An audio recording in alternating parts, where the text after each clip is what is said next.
উদাসীনতা কারণ ও প্রতিকার।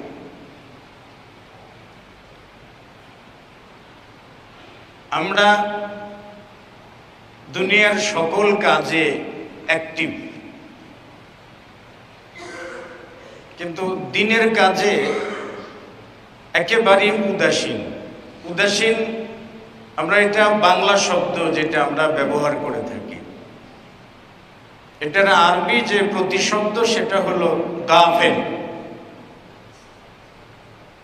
গাফলাতুন থেকে এসছে এটা। গাফেল এই শব্দের শব্দগত অর্থ হলো মুতাবিআতুন নফসি মিম্মা তাশতাহি বা মুতাবিআতুন নফসি মিম্মা ইয়াশতাহি, অন্তরের পূজা করা, মনের পূজা করা, বলতে পারেন যে মন যা চায় তাই করা। সাহাল রাহিমাহুল্লাহ বলছেন যে গাফলা বা উদাসীনতা হলো ইবতালুল ওয়াক্তি বিল বাতালাতি, মানে বিনা কারণে সময় নষ্ট করা। কাজে নাই, কর্মে নাই, পড়াশোনায় নাই, কিন্তু 24টা ঘন্টা আমার কোন দিক দিয়ে গেল আমি সেটা বলতে পারি না, বুঝতে পারি না। দেখতে দেখতে বয়স হয়ে গেল, দাড়ি পেকে গেল, মনে হয় যে এতগুলো বয়স কি করে যে হলো বুঝতে পারলাম না। মানে জীবনটা যে উদাসীনতার মধ্য দিয়ে কেটেছে। আল্লাহ সুবহানাহু ওয়া তাআলা বলেছেন, ওয়ালাকাদ দারানা লি জাহান্নামা কাসীরাম মিনাল জিন্নি ওয়াল ইনসি, অবশ্যই আমি সৃষ্টি করেছি অধিকাংশ মানুষ এবং জিনকে, লি জাহান্নামা, জাহান্নামের জন্য। কারণ হিসেবে আল্লাহ তাআলা উল্লেখ করেছেন যে লাহুম কুলুবুন লা ইয়াফকাহুনা বিহা, তাদের অন্তর রয়েছে কিন্তু অন্তর দিয়ে বোঝে না, দিন বোঝে না বা বুঝতে চেষ্টাও করে না। আলাহুম আয়ুনুল লা ইউবসিরুনা বিহা, এবং তাদের চক্ষু থাকা সত্ত্বেও তারা দেখে না। ওয়ালাহুম আযানুল লা ইয়াসমাউনা বিহা, তাদের কর্ণ থাকার পরেও তারা শোনে না। উলাইকা কাল আনআম, এরা চতুষ্পদ প্রাণীর মতো। বালহুম আদাল্লু, বরং এর চাইতেও খারাপ। চতুষ্পদ প্রাণীদের থেকেও পথভ্রষ্ট, গুমরা। মানুষ চতুষ্পদ প্রাণীর থেকেও খারাপ কোন জায়গাতে হয়? মুহাম্মদুর রাসূলুল্লাহ সাল্লাল্লাহু আলাইহি ওয়াসাল্লাম বলেছেন, মা মিন মাউলুদিন ইল্লা ইউলাদু আলাল ফিতরাত, যে প্রত্যেকটা শিশু জন্মায় ফিতরাতের উপরে, মানে ইসলামের উপরে জন্মায়। ফাআবাওয়াহু ইউহাবিদানিহি আও ইউনাসসিরানিহি আও ইউমাজ্জিসানি, মা বাবা তাকে ইহুদি বানায় অথবা নাসারা বানায় অথবা অগ্নিপূজক হিসেবে বড় করে। রাসূল সাল্লাল্লাহু আলাইহি ওয়াসাল্লাম ছোট্ট একটা বাক্য বলেছেন এখানে, কামা তুনতিজুল বাহিমাতু বাহমাতান জামআ, যেমন একটা চতুষ্পদ পশু, গরু কিংবা ছাগল যেটাই হোক না কেন, সুন্দর করে সন্তান জন্ম দিতে পারে। আল তাহুসুনা ফিহা মিন জাদআ, মানে চতুষ্পদ প্রাণী যে সন্তান জন্ম দেয় তাতে কি কোনো তোমরা কান চেড়া বা কান কাটা এরকম কোনো কিছু কি দেখতে পাও? তো মুহাম্মদ রাসূলুল্লাহ এই উপমাটা তুলে ধরলেন কেন? যে চতুষ্পদ জন্তু সন্তান জন্ম দিতে পারে, তাইলে তাতে কি কোনো অসঙ্গতি দেখতে পাও? লেংড়া, হাত কাটা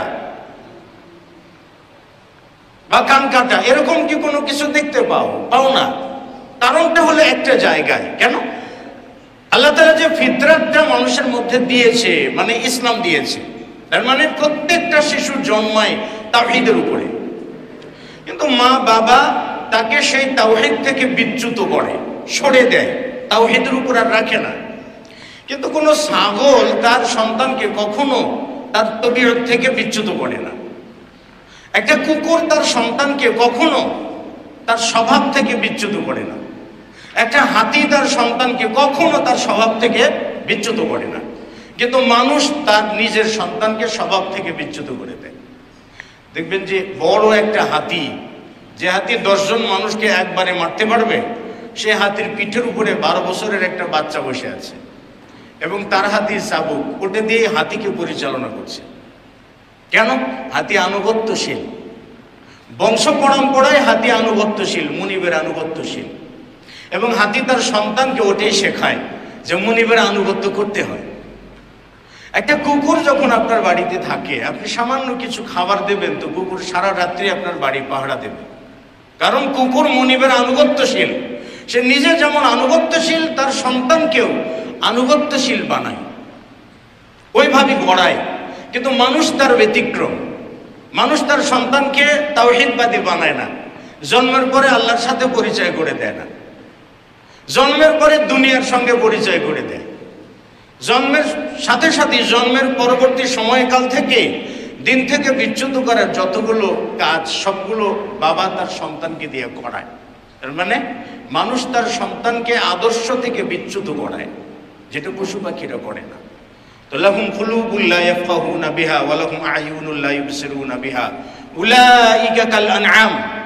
এই মানুষেরাই হলো চতুষ্পদ প্রাণীর মতো। বাল হুম আদাল্লু, বরং চতুষ্পদ জন্তু থেকেও খারাপ, এদের থেকেও পথভ্রষ্ট। কেন? উলাইকা হুমুল গাফিলুন, তারা উদাসীন, গাফেল। দিনের কোনো কাজ সম্পর্কে তাদের কোনো খোঁজ খবর নাই। দিন চলে গেল তাতেও খোঁজ খবর নাই, বুড়া হয়ে গেলাম তাতেও খোঁজ খবর নাই। চলে গেল, সময় পার করে দিলাম, একটা সময় এসে মালাকুল মউত হাজির হয়ে গেল, বাস তখন আর আমার পলায়ন করার কোনো সুযোগ আর নাই। এজন্য রাসূল সাল্লাল্লাহু আলাইহি ওয়াসাল্লাম বলেছেন যে লা ইয়াজালু সুদুরুল কাবীর, সর্বদা বুড়া মানুষের অন্তর, বয়োবৃদ্ধ মানুষের অন্তর সর্বদা যুবক থাকে। ফি ইসনাতাইনি, দুটি কাজে। সবসময় যুবক মানুষ বুড়া হয়েছে, কিন্তু দুটি কাজে সবসময় সে যুবকের মতো চাহিদা রাখে। একটা হলো তুলুল আমাল, উচ্চ আকাঙ্ক্ষা, যেটাকে উচ্চাভিলাষ বলে, উচ্চ আকাঙ্ক্ষা, অনেক দিন বেঁচে থাকার স্বপ্ন। আমি মরতে চাই না। 100 বছর বয়স হচ্ছে, তাকেও যদি জিজ্ঞেস করেন তিনি আরো 50 বছর বাঁচতে চান। 80 বছর বয়স হয়েছে, তিনি আরো 50 বছর বাঁচতে চান, মানে মরতে চান না। তুলুল আমাল, উচ্চ আকাঙ্ক্ষা, এটা কখনো মানুষের বুড়া হয় না। আরেকটা হলো হুব্বুদ দুনিয়া, দুনিয়ার ভালোবাসা, দুনিয়ার প্রতি প্রেম, দুনিয়ার প্রতি মায়া, মমতা, এটাতে মানুষের কোনো কমতি হয় না, যত বয়স হোক না কেন। কিন্তু দুনিয়ার ভালোবাসা থেকে একটু সরে যাই না আমরা। এই দুটোই হলো দুর্বলতা, সব থেকে বড় দুর্বলতা। আমার আপনার জীবনে গাফিলি, উদাসীনতা আসে কোত্থেকে? উদাসীনতা আসে কোত্থেকে আমার আপনার জীবনে? রাসূলুল্লাহ সাল্লাল্লাহু আলাইহি ওয়াসাল্লাম একবার একটা রেখা টানলেন। খাত্তান নবী সাল্লাল্লাহু আলাইহি ওয়াসাল্লাম খুতুতান, নবী সাল্লাল্লাহু আলাইহি ওয়াসাল্লাম কয়েকটা অনেকগুলা রেখা আঁকলেন। রেখা আঁকার পরে আঙুল দিয়ে রেখার বাইরে তিনি ধরে থাকলেন আর বললেন যে এটা হলো মানুষের আকাঙ্ক্ষা, মানুষের আশা, মানুষের স্বপ্ন। মানুষ বাঁচতে চায়, এত দূর পর্যন্ত যেতে চায়, কিন্তু এত দূর পর্যন্ত যাওয়ার আগেই মানুষের হায়াতটা শেষ হয়ে যায়। একবার রাসূল সাল্লাল্লাহু আলাইহি ওয়াসাল্লাম জমিনের উপরে হাত রাখলেন, আঙুলগুলোকে একত্র করে জমিনের উপরে হাত রাখলেন। হাত রেখে হাতের পিছন সাইডটাকে আলগা করে উপরের দিকে তুলে ধরলেন। উপরের দিকে তুলে ধরে এই আঙুলগুলো যে জমিনে পড়ে আছে, নবী সাল্লাল্লাহু আলাইহি ওয়াসাল্লাম বললেন যে এই পড়ে থাকা জায়গাটা, এটা হলো আজালুহু, এটা তার মৃত্যুর সময়, মানে এতদূর পর্যন্ত সে বাঁচবে। যে হাতটা দিয়ে ধরে থাকলেন জমিনে, অপর হাত তার সামনে এগিয়ে দিয়ে প্রসারিত করে দিয়ে বললেন যে মানুষের আশা এত দূর পর্যন্ত, মানে বলতে পারেন যে মৃত্যুবরণ করবে একটা জায়গায়, তার থেকেও কয়েক গুণ বেশি সময় সে দুনিয়াতে থাকতে চায়, দুনিয়াতে অনেক কিছু করতে চায়। এটা হলো তার লোভ, লালসা, তুলুল আমাল। প্রথম কারণ উদাসীন হওয়ার তুলুল আমাল, উচ্চ আকাঙ্ক্ষা, মানে উচ্চাভিলাষ। আমি সবসময়ের জন্য বাঁচতে চাই, সবসময়ের জন্য অর্থনৈতিকভাবে বড় হতে চাই, অমুকের থেকে আমি বড় হতে চাই। আলী রাদিয়াল্লাহু তাআলা আনহু বলেছেন, হুলিয়াতুল আউলিয়া বা হিলিয়াতুল আউলিয়া, এখানে উল্লেখ করা আছে আলী বিন আবি তালিব রাদিয়াল্লাহু তাআলা আনহু বলছেন যে ইন্না আখওয়াফা মা আখাফু ইত্তিবাউল হাওয়া ওয়া তুলুল আমাল। তিনি বলছেন যে আমি সবথেকে বেশি যেটা ভয় পাই, সবথেকে বেশি যেটা আশঙ্কা করি নিজের উপরে, সেটা হলো ইত্তিবাউল হাওয়া, প্রবৃত্তির অনুসরণ। প্রবৃত্তি মানে মনের খাহেসাত, মনের চাহিদা, মানে মন যা চাই তাই করার ভয় করি। এখানে শরীয়তের বাচ বিচার, বাধা বিপত্তি, জায়েজ নাজায়েজ, হালাল হারাম কোনো কিছুর কোনো তোয়াক্কা না করে মনের যে চাহিদা পূরণ করতে চায়। যে বলে না যে দুনিয়াটা মস্ত বড়, খাও দাও ফুর্তি করো। দেখবেন যে দোকান ঘরে আড্ডা হলে মিয়া বাঁচবার কতদিন, খায়া বাঁচো, তাই না? বাঁচবার কতদিন, খেয়ে বাঁচো। এই যে এই জিনিসগুলা, এগুলো হলো গাফলাতপূর্ণ, উদাসীনতাপূর্ণ, মানে ধর্মের প্রতি যার কোনো দায়বদ্ধতা নেই, ধর্মের প্রতি যার কোনো দায়িত্ব বোধ নাই, যার কর্তব্য বোধ বলতে কিচ্ছু নেই। আলী রাদিয়াল্লাহু তাআলা আনহু বলেন ইত্তিবাউল হাওয়া ওয়া তুলুল আমাল, এই দুটোকে আমি আশঙ্কা করি যাতে আমার ভিতরে কখনো না আসে। তিনি বলছেন যে ইত্তিবাউল হাওয়া ইয়াসুদ্দু আনিল হাক্কি, প্রবৃত্তির অনুসরণ মানুষকে সত্য দিন থেকে সরিয়ে দেয়। প্রবৃত্তির অনুসরণ মানে মনের চাওয়া পূরণ করতে গেলে সে মানুষ কখনো দিনের উপরে থাকতে পারবে না। ওয়া তুলুল আমাল ইউনসিল আখিরা, আর উচ্চ আকাঙ্ক্ষা মানে দীর্ঘদিন যাবৎ দুনিয়াতে বাঁচা, দুনিয়াতে অনেক কিছু করার স্বপ্ন দেখা। ঢাকাতে বাড়ি করেছি, সমস্যা নাই, অন্যান্য শহরে করতে হবে, তারপর আমার কি বলে কানাডায় করতে হবে, সুইজারল্যান্ডে করতে হবে, লন্ডনে করতে হবে, আমেরিকায় করতে হবে, এরপরে রাশিয়াতে করতে হবে, চীনে করতে হবে। এই যে এইরকম যে একটা আকাঙ্ক্ষা, লোভ, এটা কি করে? ইউনসিল আখিরাতা, আখিরাতকে ভুলে দেয়। মানে যিনি যত লোভী হবেন, যিনি যত দীর্ঘদিন বাঁচার স্বপ্ন দেখবেন এবং যিনি যত বেশি কিছু করার স্বপ্ন দেখবেন, তিনি তত আখিরাত থেকে বিচ্যুত হবেন। আলী রাদিয়াল্লাহু তাআলা আনহু বলেছেন ওয়া ইন্না লিকুল্লি ওয়াহিদিন মিনহুমা বানুন, আখিরাত এবং দুনিয়া দুজনেরই সন্তান আছে, দুজনেরই সন্তান আছে। তিনি বললেন যে ফাকুনু আবনা আল আখিরা, তোমরা আখিরাতের সন্তান হও, লা তাকুনু আবনা দুনিয়া, তোমরা দুনিয়ার সন্তান হয়েও না। দুনিয়ার সন্তান হবে না কেন? তিনি বলছেন যে দুনিয়া আল ইয়াউমু ইয়াউমুল আমাল, দুনিয়াতে জীবিত থাকা অবস্থায় আমল করার সময়, এটা লা হিসাবা, কোনো হিসাব নাই, আমল করবেন বেহিসাবে, এটা হলো দুনিয়ার সময়।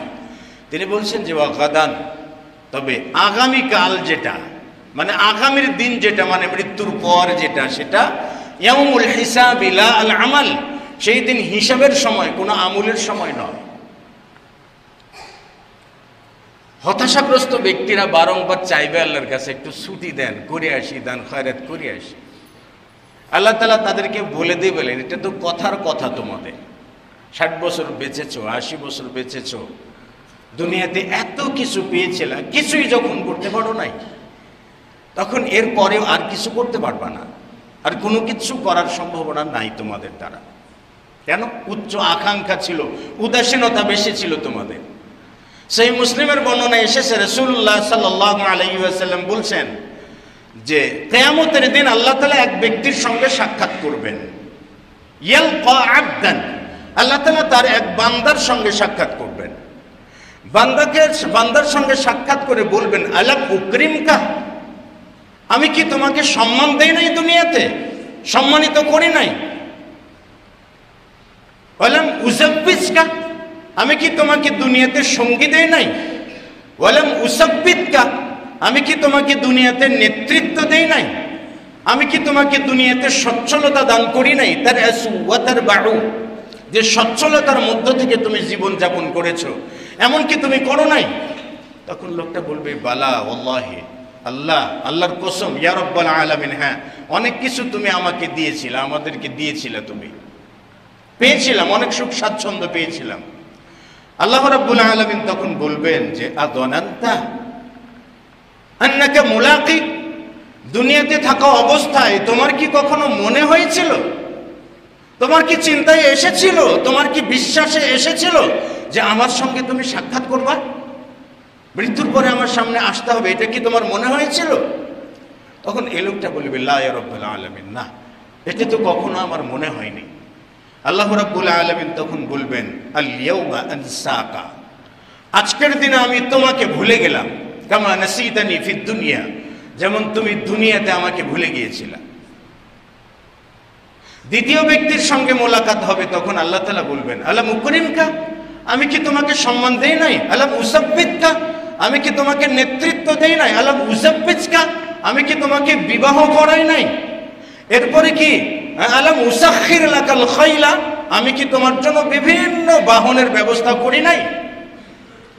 পাঁচেরও গাড়ি আছে, BMW গাড়ি আছে, ল্যান্ড ক্রুজারের যতগুলো গ্রুপ আছে, অনেকগুলো গাড়ি আমি চড়ি, আমি স্বাচ্ছন্দ্যের সঙ্গে শহরের বিভিন্ন জায়গায় সফর করে ঘুরে বেড়াই।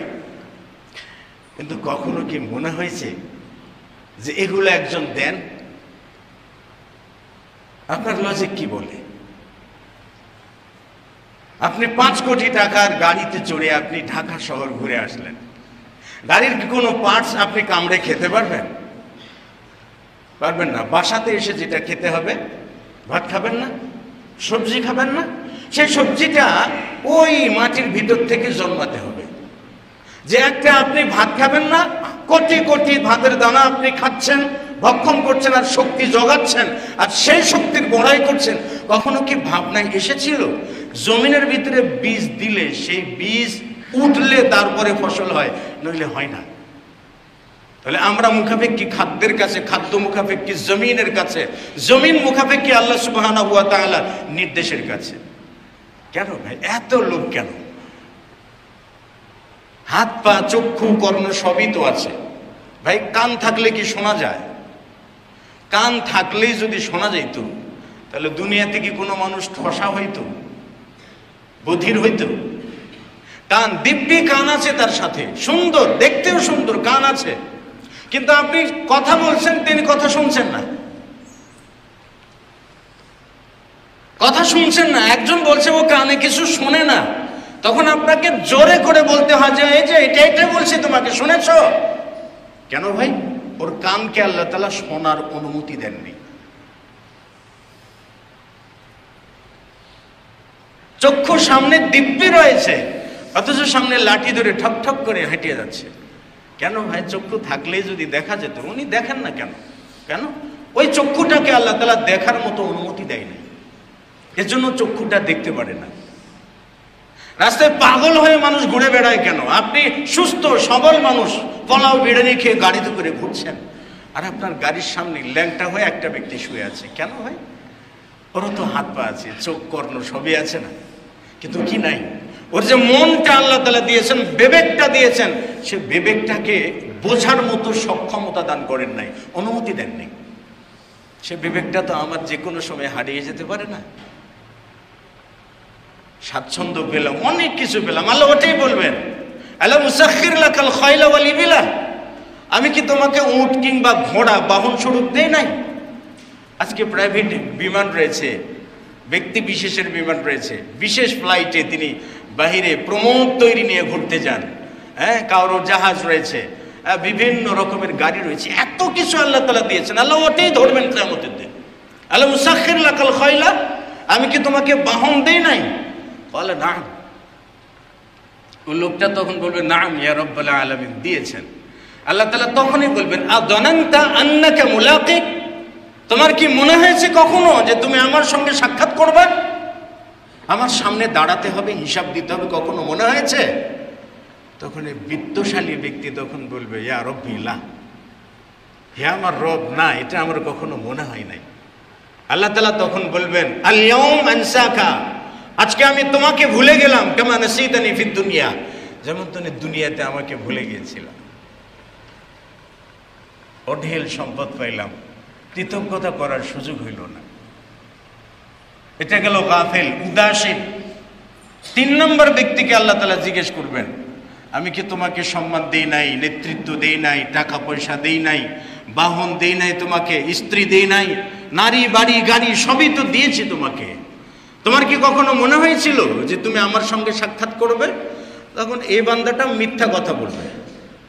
মিথ্যা কথা বলবার বলবে যে উসাল্লি, আমি সালাত আদায় করেছি, ওয়া সুমতু লাকা, তোমার জন্য আমি সিয়াম পালন করেছি, এবং যত ভালো কাজ আছে সব কিছু করেছি মর্মে স্বীকৃতি দেবে।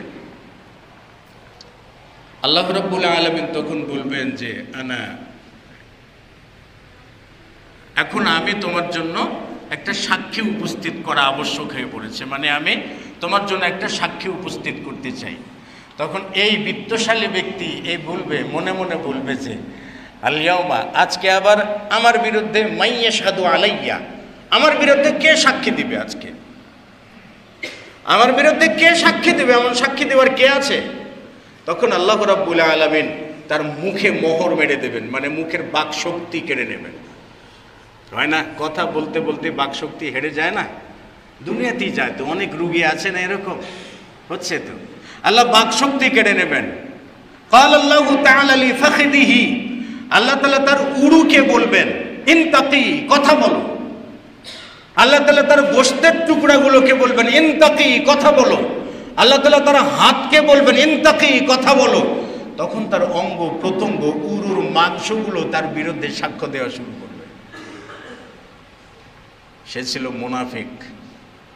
আল্লাহ তাআলা তাকে একেবারে স্থায়ীভাবে জাহান্নামে নিক্ষেপ করবেন। তাইলে তুলুল আমাল, উচ্চ আকাঙ্ক্ষা, এই জায়গার থেকে বেরিয়ে আসতে হবে ভাই। উচ্চ আকাঙ্ক্ষা করে লাভ নাই, কোনো লাভ নাই।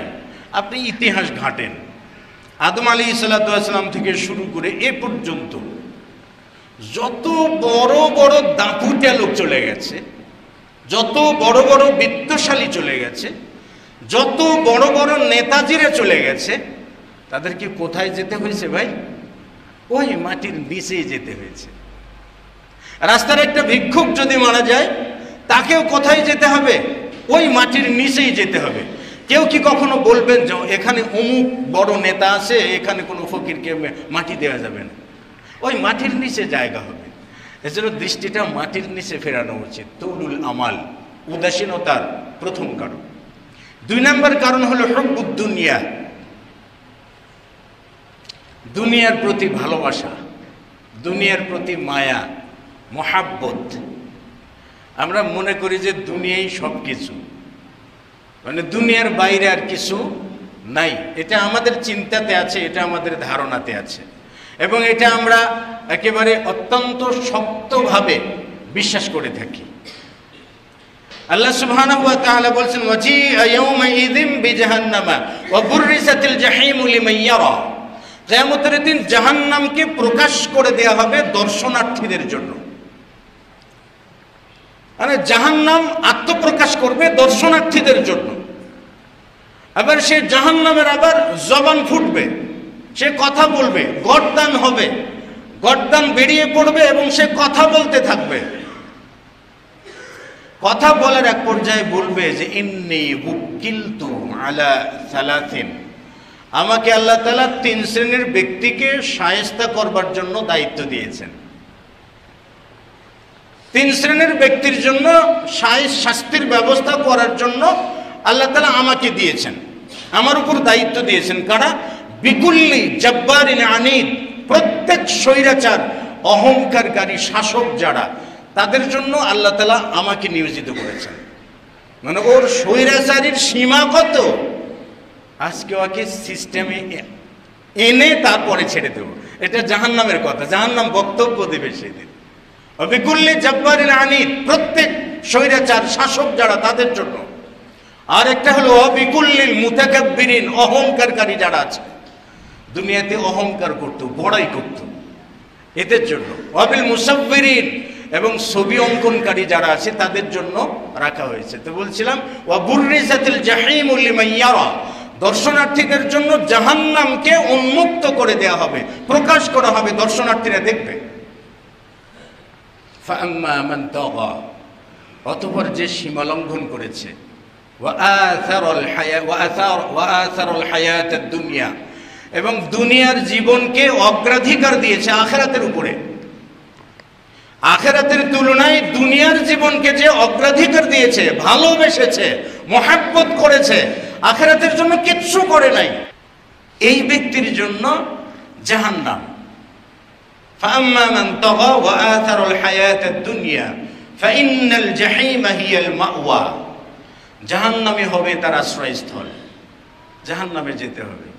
তো দুনিয়ার পিছনে পড়ে আখিরাতকে ভুলে যাবেন। আমরা যত দুনিয়ামুখ হয়ে পড়েছি ততটাই আমাদের উপরে নির্যাতন চেপে বসেছে। বৈশ্বিকভাবে মুসলিমরা শান্তিতে নাই। আবু দাউদের বর্ণনায় এসে রাসূল সাল্লাল্লাহু আলাইহি ওয়াসাল্লাম বলছেন যে ইউশাকুল উমামু আন তাদাআ ইলাইকুম, মানে অচিরেই সমগ্র জাতি, মুসলিম ব্যতীত যতগুলো জাতি আছে সমগ্র জাতি একত্রিত হবে, মুসলিমদের বিরুদ্ধে একত্রিত হবে। কামা, রাসূল সাল্লাল্লাহু আলাইহি ওয়াসাল্লাম বলছেন যে কামা আল উকলাতু ইলা কাসআতিহা, যেমন খাবারগুলোকে একটা পাত্রে জমা করা হয়, একত্রিত করা হয়। এই ভাই, যখন আমরা বিরিয়ানি পাক করি, ওর ভিতরে গোশত, ওর ভিতরে মশলা, ওর ভিতরে চাল, সব কিছু দিয়ে একত্রিত করে খাবার পাকাই না, পাত্রের ভিতরে জমা করে রাখি না? নবী সাল্লাল্লাহু আলাইহি ওয়াসাল্লাম বলেছেন পাত্রের ভিতর যেমন খাদ্য জমা করা হয়, ঠিক তেমনি অমুসলিম সমগ্র জাতিরা মুসলিমদের বিরুদ্ধে তারাও একতাবদ্ধ হবে। সাহাবায়ে কিরামগণ জিজ্ঞেস করলেন, ইয়া রাসূলুল্লাহ নাহনু ইল্লাতুন ইয়াউমাইদিন, সেই দিন কি আমাদের সংখ্যা কমে যাবে? ক্বালা রাসূলুল্লাহ লা বাল আনতুম কাসীরুন, না, বরং তোমাদের সংখ্যা অনেক বেড়ে যাবে, অনেক বেড়ে যাবে। এ ভাই, বর্তমান সময়ে প্রতি 5 জনে একজন মুসলিম, কম না? প্রতি 5 জনে একজন মুসলিম, এটা কোনো ক্রমেই সংখ্যার বিচারে কম নয়। আপনি বলতে পারেন প্রথম নাসারাদের ভিতরে যদি আপনি গ্রুপগুলোকে আলাদা করে দেন তাহলে মুসলিমরা সংখ্যাগরিষ্ঠ। ক্যাথলিক খ্রিস্টান আছে, প্রোটেস্ট্যান্ট খ্রিস্টান আছে, এরকম অনেকগুলো, সব মিলিয়ে যদি বলেন তাহলে মুসলিমদের সংখ্যা দ্বিতীয় স্থানে বলতে পারে। এত সংখ্যা থাকার পরেও রাসূল সাল্লাল্লাহু আলাইহি ওয়াসাল্লাম বলছেন যে কি তোমরা সংখ্যায় বেশি থাকবে, কিন্তু গুসা উনকা গুসা ইসাইলি, আবর্জনার মতো হবে, তোমরা খড়কুটার মতো হবে। যেমন প্রবাহমান পানিতে যেমন খড়কুটা ভেসে যায়, ঠিক তেমনি তোমরা সেরকম হবে, খড়কুটার মতো হবে। তো হবেই, শত্রুদের অন্তর থেকে তোমাদের যে একটা ভয়, সেই ভয়টা আল্লাহ দূর করে দেবেন। শত্রুদের অন্তরে আর মুসলিমদের কোনো ভয় থাকবে না। মানে মুসলিম নামে একটা জাতি, তারা নিজেদেরকে প্রোটেক্ট করতে পারে, নিজেদের বাঁচাতে পারে, নিজেদের জন্য সংগ্রাম করতে পারে, নিজেদেরকে পৃথিবীতে প্রতিষ্ঠিত করবার জন্য একটা কিছু করতে পারে, এইরকম সম্ভাবনা ইহুদ নাসরাদের মন থেকে একবারে হারিয়ে যাবে। এবং তোমাদের অন্তরে ভীতি চেপে দেবেন। লা ইয়াকদিফান্নাল্লাহু ফি কুলুবিকুমুল ওয়াহনা, আল্লাহ তাআলা তোমাদের অন্তরে ওয়াহান চাপিয়ে দেবেন। সাহাবায়ে কিরামগণ জিজ্ঞেস করলেন, ইয়া রাসূলুল্লাহ, ওয়াহান কি ইয়া রাসূলুল্লাহ?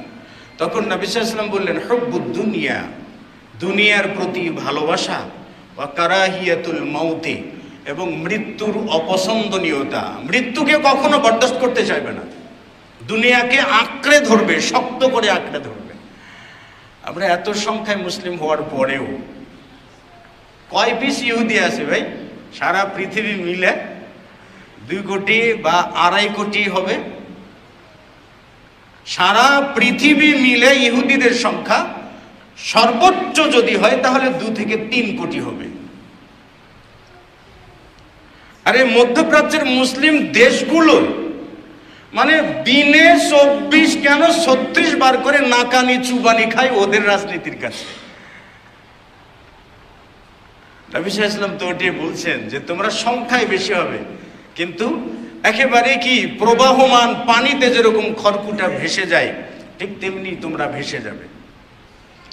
আল্লাহ তাআলা সম্পদ দান করলেন কাদেরকে? মুসলিমদেরকে। মুহাম্মদুর রাসূলুল্লাহ সাল্লাল্লাহু আলাইহি ওয়াসাল্লাম বলছেন, আল্লাহ তাআলা আমার উম্মতকে দুটি ধনভাণ্ডার দান করেছেন, দুটি সাদা ধনভাণ্ডার দান করেছেন। একটা হলো স্বর্ণ, আরেকটা হলো রূপা। তাহলে এটা মুসলিমদেরকে আল্লাহ তাআলা দিয়েছেন। অথচ দেখেন বিশ্ব অর্থনীতি নিয়ন্ত্রণ করে কি দিয়া? ডলার দিয়া। বিশ্ব অর্থনীতি নিয়ন্ত্রিত হয় ডলার দিয়া। ডলার এখানে বিশ্ব ব্যাংকে ডলার ইনভেস্ট করে কারা? ইহুদিরা। আমেরিকার যতগুলো ব্যাংকিং বিজনেস রয়েছে সবগুলো বিজনেস ইহুদিদের হাতে। ইউরোপকে ইহুদিরা পিছনে পিছনে ঘোড়ায় কেন জানেন? যখন ইউরোপে প্রথম জাতীয়তাবাদ আত্মপ্রকাশ করে, এটা কই হয়েছিল? ফ্রান্স থেকে, ফ্রান্স রেভলিউশন থেকে হয়েছিল। আপনার 1789 সালে যখন ফ্রান্সে জাতীয়তাবাদ গড়ে ওঠে, তারপর পুরো ইউরোপে জাতীয়তাবাদ গড়ে ওঠে। যখন ইউরোপ জুড়ে জাতীয়তাবাদ গড়ে ওঠে, তখন ইউরোপে ইহুদিদের ব্যাংকিং সিস্টেমের ব্যবসাটা জমজমাট ছিল। প্রত্যেকটা ইউরোপের দেশ তখন ইহুদিদের কাছে অর্থনৈতিকভাবে ঋণী হয়ে পড়ে।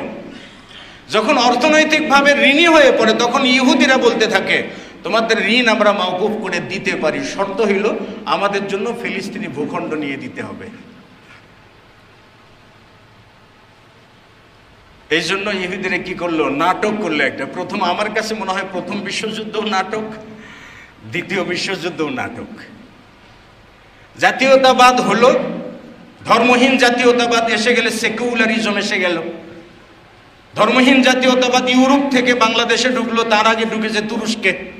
1923 সালে ঢুকলো কার? কামাল আতাতুর্কের হাত ধরে জাতীয়তাবাদ। সব দেশে সেকুলারিজম জেকে বসলো, কিন্তু ইহুদিরা ইহুদি জাতীয়তাবাদ কায়েম করলো ফিলিস্তিনে। কেন জানেন? কারণ আমরা দুনিয়াকে ভালোবাসি। হুব্বুদ দুনিয়া, দুনিয়ার ভালোবাসা একটাই কারণ, যে আমাদের জন্য দুনিয়াদারি দরকার, প্রয়োজন। কিন্তু মুহাম্মদ রাসূলুল্লাহ সাল্লাল্লাহু আলাইহি ওয়াসাল্লাম বলেন মুসলিমদের জন্য দুনিয়াদারি তো নয়। কিন্তু আমরা তো বলি ওই দুনিয়াদারি ছাড়া চলবেই না। হইলটা কি? স্বর্ণটা ছিল বিশ্ব ব্যাংকের রিজার্ভে, স্বর্ণ ছিল কিন্তু প্রথম বিশ্বযুদ্ধের আগে। প্রথম বিশ্বযুদ্ধের পরে এই অর্থনীতিতে কি ছিল? আপনার স্বর্ণই ছিল। দ্বিতীয় বিশ্বযুদ্ধ যখন হয়ে গেল, দ্বিতীয় বিশ্বযুদ্ধ হয়ে যাওয়ার পরপরই আপনার কি বলে বিশ্ব ব্যাংক প্রতিষ্ঠিত করে দিল। সেই বিশ্ব ব্যাংকেও স্বর্ণ রিজার্ভ ছিল। কিন্তু ইহুদিরা বুঝতে পারলো, যদি স্বর্ণ রিজার্ভ থাকে তাহলে বিশ্বের অর্থনীতি যে কোনো সময় মুসলিমদের হাতে চলে যেতে পারে। কারণ স্বর্ণের আধিপত্যটা মুসলিমদের হাতে। সারা বিশ্ব এখনো পর্যন্ত স্বর্ণ এবং তেলের জন্য মুসলিম বিশ্বের কাছে মুখাপেক্ষী। কিন্তু আমি পাওয়ারে আছি, পাওয়ারে থাকার পরেও যদি দাসত্ব করি, তো বলার কি আছে ভাই? বলার কিছু নেই। কারণ একটাই, কারণ সকলকে হুব্বুদ দুনিয়া, দুনিয়ার ভালোবাসা জেকে বসেছে। আলী রাদিয়াল্লাহু তাআলা আনহু তাই আক্ষেপ করে বলেছিলেন, রাসূল সাল্লাল্লাহু আলাইহি ওয়াসাল্লাম বলছেন যে লাল ফাকর আখশা আলাইকুম, তোমরা যে গরিব হয়ে যাবে এই ভয় আমি করি না। ওয়ালাকিন আখশা আন তুবসাত আলাইকুমুদ দুনিয়া, আমি ভয় করি যে দুনিয়া তোমাদের উপরে বিস্তার হয়ে যাবে। ফাতানাফাসুহা কামা তানাফাসুহা, যেমন ইহুদিরা দুনিয়ার জন্য প্রতিযোগিতা করত, তোমরাও সেরকমই প্রতিযোগিতা করবে। ইহুদিদের মতো তোমরাও ধ্বংস হয়ে যাবে। কেন ইহুদিরা ধ্বংস হয়েছে? কোন জায়গায়? জন্মের পর থেকে বনি ইসরাঈলরা 3000 বছর থেকেছে দুনিয়াতে। 3000 বছর তারা থেকেছে, অথচ তাদের জন্য একটা নির্দিষ্ট ভূখণ্ড নাই। 3000 বছর অতিবাহিত করেছে, তাদের জন্য একটা দেশ নাই, নির্দিষ্ট ভূখণ্ড নাই, ধর্মীয় কোনো রাষ্ট্র নাই তাদের। এটা তাদের জন্য গায়রিল মাগদুবি আলাইহিম ওয়ালাদ-দাল্লিন, যেটা আমরা প্রতিবার বলি না, মাগদুব বিমানা মালউন, আর মালউন দ্বারা উদ্দেশ্য হলো ইহুদিরা। এরা অভিশপ্ত, এখনো পর্যন্ত ভূখণ্ড পায় নাই, কিয়ামত পর্যন্ত পাবে না। আমরা তো বাংলাদেশি না, বাংলাদেশি জাতীয়তাবাদে বিশ্বাস করি। কমপক্ষে হলেও বাংলাদেশ নামক একটা ভূখণ্ড আছে তো, যে আমরা সেখানে বাস করি, যে পরিচয় দিই আমরা বাংলাদেশি। এখনো পর্যন্ত ইহুদিরা বলতে পারে না যে আমরা কোন দেশের। তারা রাসূল সাল্লাল্লাহু আলাইহি ওয়াসাল্লাম বলছেন ফাতানাফাসুহা, মানে তোমরা ইহুদিদের মতো সম্পদের জন্য প্রতিযোগিতা করবে, দুনিয়ার জন্য প্রতিযোগিতা করবে। ওরা যেরকম ধ্বংস হয়েছে তোমরাও ধ্বংস হয়ে যাবে। ভাই আমরা তো ধ্বংসের দ্বার প্রান্তে। ফিলিস্তিনে মুসলিমদের উপরে এত নির্যাতন হয় বলতে পারি না কিছুই। কেন জানেন? জাতীয়তাবাদের সীমাবদ্ধতা। কেন? আমাদের মুসলিম জাতীয়তাবাদ বলতে কিছু নাই, ইসলামী জাতীয়তাবাদ বলতে আমাদের কিচ্ছু নাই। এর জন্য ওখানে মার খাচ্ছে, খাক না, আমার কি। রাসূল সাল্লাল্লাহু আলাইহি ওয়াসাল্লাম বলছেন যে আল মুমিনু লিল মুমিনি কাল বুনিয়ান, একজন ইমানদার অপর ইমানদার ব্যক্তির জন্য ভিত্তির মতো, পরস্পরকে মজবুত করে, পরস্পরকে ভাঙে না। কিন্তু আমরা মজবুত নয়, বরং পরস্পর ভেঙে যাচ্ছি। তো বলছিলাম হুব্বুদ দুনিয়া ওয়া কারাহিয়াতুল মাউত, মৃত্যুর ভয় আমাদেরকে ধরে বসেছে। আলী রাদিয়াল্লাহু তাআলা আনহু তাই বলছেন যে আজিবতু, আমি আশ্চর্য বোধ করি ওই ব্যক্তিকে দেখে, যে ব্যক্তি মনে করে, আজিবতু আমি সেই ব্যক্তিকে দেখে আশ্চর্য বোধ করি যে ব্যক্তি মনে করে বা যে ব্যক্তি বিশ্বাস করে আন্নাল মাউত হাক্কুন, মৃত্যুটা চিরন্তন সত্য, এই কথাটা যে ব্যক্তি মনে রাখে, যে ব্যক্তি বিশ্বাস করে, কাইফা ইয়াফরাহু, কি করে সে আনন্দিত হয়, কি করে সে আনন্দ প্রকাশ করে, কি করে সে প্রমোদ তৈরি নিয়ে অপচয় করে, আমার বুঝে আসে না। কাইফা ইয়াফরাহু, তিনি বললেন যে আমি আশ্চর্য বোধ করি, আজিবতু লিমা ইয়াযকুর, আমি আশ্চর্য বোধ করি ওই ব্যক্তিকে দেখে, লিমা ইউমিনু বিল কদরে, যে ব্যক্তি ভাগ্যের প্রতি বিশ্বাস স্থাপন করে। আল্লাহ ভালো মন্দ সবকিছু দেন, এই বিশ্বাস যে ব্যক্তি করে, কাইফা ইয়াহজান, সে ব্যক্তি কি করে দুশ্চিন্তা করে যে এখন খেলাম কালকে কি খাবো, আমার ছেলে 4টার জায়গায় 5টা হলে কি খাওয়াবো, বলে ভবিষ্যতে চাকরি না হলে কি খাবো, আমার চাকরি চলে গেলে কি খাবো, অবসর গেলে আমি কি খাবো। এই জন্য বা চাকরি জীবন জুড়ে ঘুষ আর ঘুষ চালিয়ে দিল। কোত্থেকে ভাই? তাকদীরের প্রতি ঈমান নাই, এই জন্য। আর আলী রাদিয়াল্লাহু তাআলা আনহু বলছেন যে আজিবতু লিমা ইউমিনু বিল কদরি কাইফা ইয়াহজান, যে ব্যক্তি ভাগ্যের প্রতি বিশ্বাস স্থাপন করে সে কি করে দুশ্চিন্তা করতে পারে। ওর জীবনে দুশ্চিন্তা থাকে, আল্লাহ তাআলা তো বলছেন লা তাহজান, চিন্তা করো না, দুশ্চিন্তা করো না, আল্লাহ দেন, আল্লাহ খাওয়ান, আল্লাহ তাআলা পড়ান। আপনি দেখবেন না আপনার চতুর্পাশের যে জঙ্গলগুলো আছে ওখানেও যে দেখবেন ছোট ছোট পোকা, ওরাও খায়, কোনোদিন টেনশন করে না। রাসূল সাল্লাল্লাহু আলাইহি ওয়াসাল্লাম বললেন যে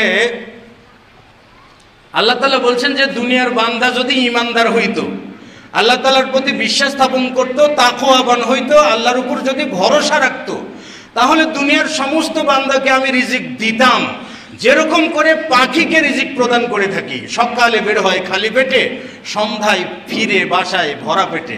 পাখি যেরকম খাবার পায়, মানুষও সেরকম খাবার পাইত।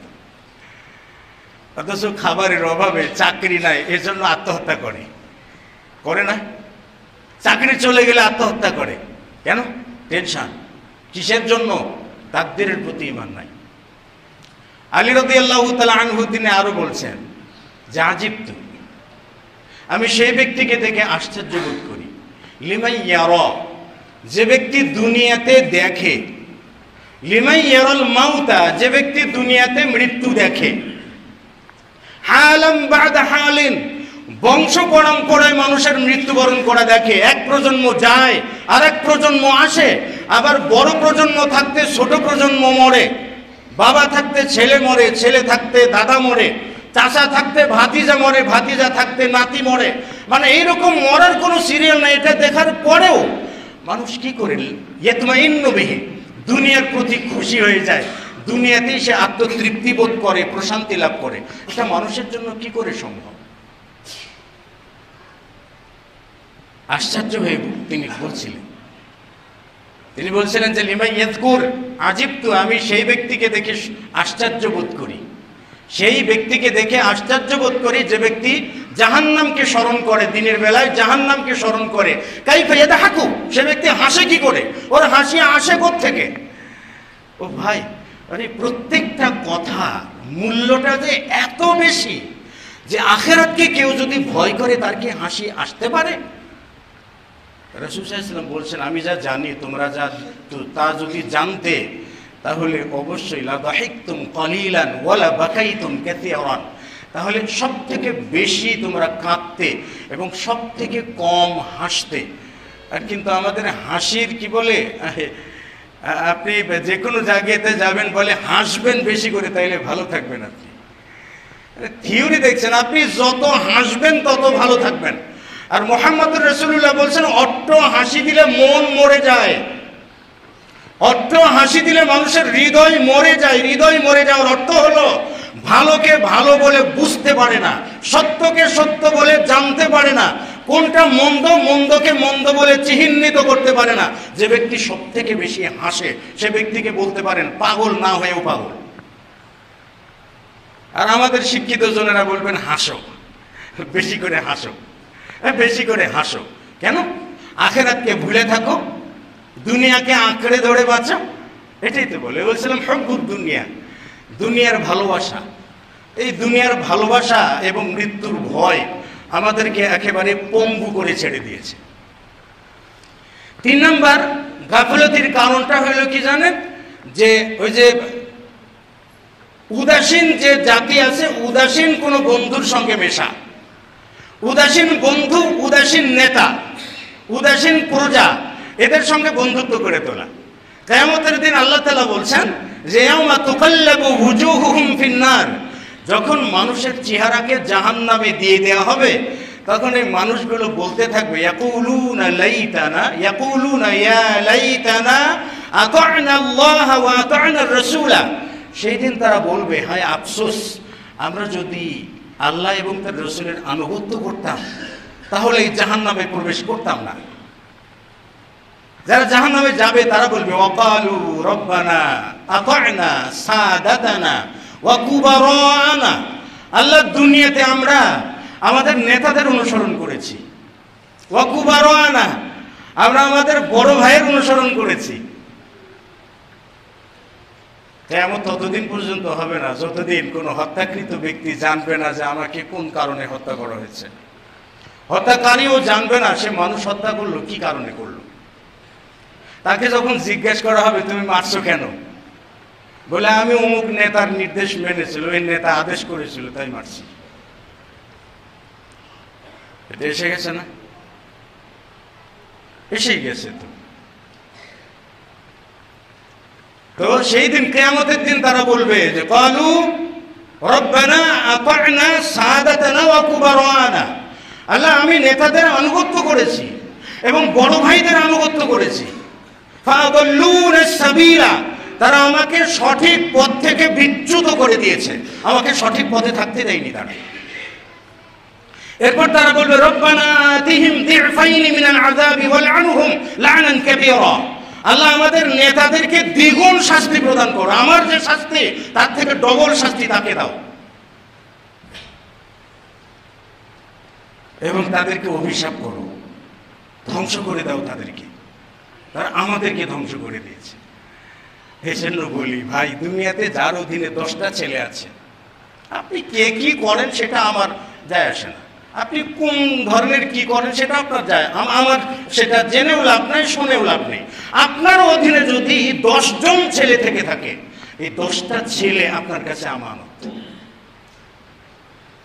তাকে দিনই কোনো আমল আপনি শিখিয়ে দিয়েছেন কিনা, নৈতিক চরিত্র গঠনে কোনো কিছু করছেন কিনা, প্রত্যেকটা পদক্ষেপ হিসাব করে রাখা হবে কিয়ামতের দিনের জন্য, এবং প্রত্যেককে আপনার বিরুদ্ধে দাঁড়িয়ে যাবে আর বলবে আতা'না সাদাতানা ওয়া কুবারানা ফাদাল্লুনা সাবিলা রব্বানা আতিহিম দি'ফাইনি মিনাল আযাবি ওয়ালআনহুম লা'নান কাবীরা, তাদেরকে বড় অভিশাপ দান করুন।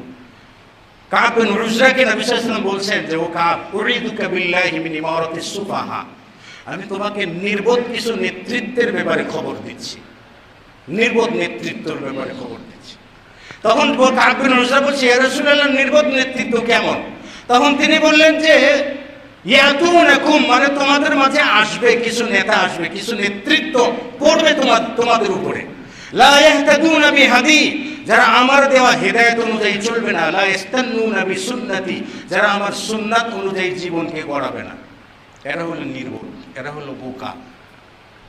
এই নেতৃত্ব থেকে রাসূল সাল্লাল্লাহু আলাইহি ওয়াসাল্লাম বলছেন, মান সাদ্দাকাহুম বিকিযবিহিম, নেতাজিরা মিথ্যা কথা বলে, কিন্তু তাদের মিথ্যাকে যেই অনুসারীরা সত্য বলে বিশ্বাস করে, ওয়া আনাহুম আলা যুলমিহিম, নেতাজিরা মানুষের প্রতি জুলুম করে, আর যারা তাদের সেই জুলুমটাকে শক্তিশালী করে, সাহায্য সহযোগিতা করে, রাসূল সাল্লাল্লাহু আলাইহি ওয়াসাল্লাম বলেছেন, উলাইকা লাম ইয়ারিদু আলাইয়া হাউদি, তারা কিয়ামতের দিন আমার হাউজে কাউসারে আসবে না।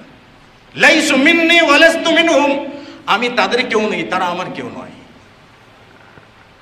একটু ভেবে দেখুন তো দুনিয়াদারি। আপনি যার অনুসরণ করে সে আখিরাত সম্পর্কে বেখিয়াল, উদাসীন, ওর আখিরাতের কোনো টেনশন নাই, কারণ আখিরাতের প্রতি বিশ্বাসই নাই তার। আপনি তার পিছনে কেন অনুসরণ করতে চান? এই যে তাদের অনুসরণ করা আপনাকে উদাসীন বানানোর গুরুত্বপূর্ণ আরো একটা কারণ। 4 নম্বর কারণ হলো আল্লাহ তাআলার ক্ষমতা সম্পর্কে উদাসীন থাকা। আল্লাহ সম্পর্কে আমাদের কি ধারণা আছে আল্লাহ কি করতে পারে? আমরা তো বুঝি দেখি না, দেখা যায় না, তেমনি কি ধারণা করব? রাসূল সাল্লাল্লাহু আলাইহি ওয়াসাল্লাম বলছেন যে আল্লাহ সুবহানাহু ওয়া তাআলার কাছে এত পরিমাণের শাস্তি আছে, এটা যদি কেউ জানতো তাহলে পৃথিবীর কোনো ঈমানদার জান্নাতের আশা করতো না। আবার আল্লাহ তাআলার কাছে এত রহমত আছে, এটা যদি কোনো কাফের ব্যক্তি জানতো তাহলে সে কখনো জান্নাত থেকে নিরাশ হইতো না। এত কঠিন শাস্তি তিনি দিতে পারেন। লা ইউআযযিবু আযাবাহু আহাদ ওয়া লা ইউসিকু ওয়াসাকাহু আহাদ, তিনি যে শাস্তি দিবেন সে শাস্তি কেউ দিতে পারবে না, এবং তিনি যেভাবে পাকড়াও করেন সেরকম কেউ পাকড়াও করতে পারে না। আল্লাহ আমাকে আপনাকে দেন। আল্লাহ সুবহানাহু ওয়া তাআলা বলছেন হাদিসে কুদসি যে পৃথিবীর সমস্ত মানুষ যদি তাকওয়াবান হয়ে জান্নাতে যায়, আমার সাম্রাজ্যে সামান্য বাড়বে না। সকল পাপী হয়ে যদি জাহান্নামে যায় তা আমার সাম্রাজ্য থেকে বিন্দুমাত্র কমবে না। আল্লাহ তাআলা ওই জায়গাতে বলছেন, লাউ আন্না আউওয়ালাকুম ওয়া আখিরাকুম ওয়া ইনসাকুম ওয়া জিন্নাকুম, তোমাদের পূর্ববর্তী পরবর্তী জিন ইনসান সকলেই মিলে একত্র হয়ে যদি আমার কাছে চায় যে আল্লাহ আমাকে দাও। আজকে এখানে যে কয়জন ভাই আছেন, যদি ঐচ্ছিক ছেড়ে দেওয়া হয় যে আপনি জীবনে কি চান, তাহলে দেখবেন একজন ব্যক্তির চাহিদাটা এমন বেড়ে যাবে যে দুনিয়া বিক্রি করলেও তার চাহিদা পূরণ হবে না। এরকম প্রত্যেকটা ব্যক্তি যদি চায় তার ইচ্ছা মতো কি চায়, কেউ যদি বলে আল্লাহ তাআলা 2টা দুনিয়ার রাজত্ব চাই, সেটাও কবুলযোগ্য যদি হয়। আল্লাহ সেটাই বলছেন, প্রত্যেক মানুষের চাওয়া অনুযায়ী যদি আমি তাকে সাম্রাজ্য দিয়ে থাকি, প্রত্যেক মানুষের চাওয়া অনুযায়ী যদি সাম্রাজ্য তাকে দিয়ে থাকি, এত কিছু দেওয়ার পরেও আল্লাহ তাআলা বলছেন আমার সাম্রাজ্য থেকে এতটুকু পর্যন্ত কমবে না। একটা সুস সাগরের ভিতরে ঢুকালে যতটুকু না কমে, এটা আল্লাহর সাম্রাজ্য। আল্লাহ সম্পর্কে আমাদের সঠিক ধারণা নাই, বিশ্বাস নাই, এজন্য উদাসীন হতে পারে। উদাসীন ব্যক্তিকে দেখে চিনবেন কি করে? এবাদতে অসুস্থ ব্যক্তি, মানে এবাদতে অলস যে ব্যক্তি, হয়তো বলবেন যে ভুল করছি, ভুল করা কোনটা অনিচ্ছায় হয় আর উদাসীনতা স্বেচ্ছায় হয়ে থাকে। যে ব্যক্তি আল্লাহর আনুগত্যে সব থেকে বেশি অলস, সে ব্যক্তি সব থেকে বেশি উদাসীন। এবাদতের মৌলিক বিষয়গুলোর মধ্যে থেকে 5 ওয়াক্ত সালাত একটা। আজকে আমরা মসজিদ ভরে গেছি, আমরা সকলে কি 5 ওয়াক্ত সালাত আদায় করি? করি না। নবী সাল্লাল্লাহু আলাইহি ওয়াসাল্লাম বলছেন যে আমার ইচ্ছা হয় যেন আমি মসজিদে আজান দেওয়ার আদেশ দিই, কাঠ জ্বালাতে বলি, অগ্নিকুণ্ডলী জ্বালাতে বলি, এরপরে মুয়াজ্জিনকে আজান দেওয়ার নির্দেশ দেই, আজান দেখ, একজনকে ইমামতিতে রেখে সুম্মা উখালিফু ইলাইহিম, অথবা আমি পিছনে তাদের কাছে যাই যারা মসজিদে জামাতে আসে নাই, তাদের বাড়ি যেন ফাউহাররিকু আলাইহিম বুয়ুতাহুম, এই সকল ব্যক্তি সহ তাদের পরিবার বাড়ি যেন আমি পুড়ে ছারখার করে দিই। কেন? এরা সব থেকে বেশি অলস। 5 ওয়াক্ত সালাত আমরা পড়ি না তো। এরপরে 2 নাম্বার আলামত হইল তাওদীউল ওয়াক্তি, সময় নষ্ট করা। আপনার কি মনে হয় যে আপনি বেশি বেশি সময় নষ্ট করেন? সময় নষ্ট কোত্থেকে হয়?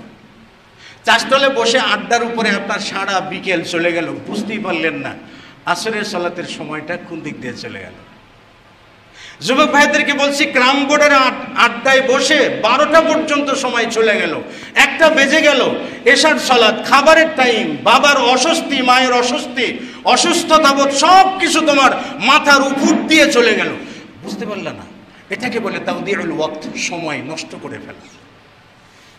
মুরব্বী মানুষ, আপনার হারাম কাজে আপনি অভ্যস্ত, হারাম খেতে মন চায়, ভাববেন যে আপনি নিজের সময়টাকে অপচয় করছেন। পরিবারের সময়, সন্তানকে সময় দেওয়ার মতো সময় নাই, কিন্তু আপনার আড্ডা দেওয়ার সময় আছে। আপনার সন্তান আপনার সময় পাওয়ার অভাবে বিপথে যাচ্ছে, সেদিকে আপনার কোনো খেয়াল নেই, কিন্তু আপনার খেল তামাশা, আপনার ঘোরাফেরা, এটি আপনার কাছে বল তাওদিউল ওয়াক্ত, এটাকে সময় নষ্ট করা বলে। দাবারু আছেন না, অনেকেই দাবারু আছেন, এই যে দাবা খেলতে বসে গেছেন, এগুলো তাওদিউল ওয়াক্ত। যদি আপনি ভাবেন যে এই সকল কাজে আপনার সময় নষ্ট করতে মন চায়, একটা জিকির করতে মন চায় না, মসজিদে বসেছেন, আল্লাহু আকবার, আস্তাগফিরুল্লাহ, আলহামদুলিল্লাহ, এরকম কোনো দোয়া আপনাকে পড়তে মন চায় না, তাড়াতাড়ি মসজিদ থেকে বের হয়ে আড্ডায় মেতে উঠতে মন চায়, ভাববেন যে আপনি সব থেকে বড় উদাসীন। আপনার জন্যই ওই আয়াতটাই প্রযোজ্য, উলাইকা কাল আনআম, ওই সমস্ত লোকেরা চতুষ্পদ জন্তুর মতো, বরং তার থেকেও নিকৃষ্ট, আর এরাই উদাসীন জাতি। ভাই, উদাসীনতা থেকে ফেরত আসতে হইলে কোরআন তেলাওয়াত করুন, জিকির আজগার করুন, আরও যে ইবাদতগুলো আছে, হিকায়াতুস সাহাবী, মানে সাহাবায়ে কিরামগণদের জীবনীগুলো পড়ুন, তারা কতটা মনোযোগী ছিলেন ইবাদতের ক্ষেত্রে। এরপরে মুহাম্মদুর রাসূলুল্লাহ সাল্লাল্লাহু আলাইহি ওয়াসাল্লামের আদর্শকে মেনে নিন, মৃত্যুকে স্মরণ করুন। মৃত্যু সহজ নয় রে ভাই, মৃত্যুকে স্মরণ করুন, মৃত্যুকে বেশি বেশি স্মরণ করুন, আপনার উদাসীনতা কেটে যাবে। কাব আল আহবারকে উমর বিন খাত্তাব বলছিলেন, হে কাব আল আহবার, মা হুয়াল মাউতু, মৃত্যু কাকে বলে বলো তো? কাব আল আহবার রাহিমাহুল্লাহ তিনি উমর বিন খাত্তাবকে বললেন যে আমিরুল মুমিনিন, মৃত্যু একটা কাঁটাযুক্ত ডালের মতো, মানে কাঁটা বিছানো ডাল, এই ডালটাকে যদি জীবিত কোনো মানুষের পেটে ঢুকে দেওয়া হয়, এরপরে মোচড় দিয়ে বের করা হয়, তাহলে নারী ভুঁড়ির কিছু অংশ ছিঁড়ে ডালের সঙ্গে বেরিয়ে আসবে, আর কিছু অংশ তার পেটের ভিতরে থেকে যাবে। তিনি বললেন যে আল মাউতু আশাদ্দু মিন যালিক, মৃত্যুটা এর থেকেও বেশি যন্ত্রণাদায়ক।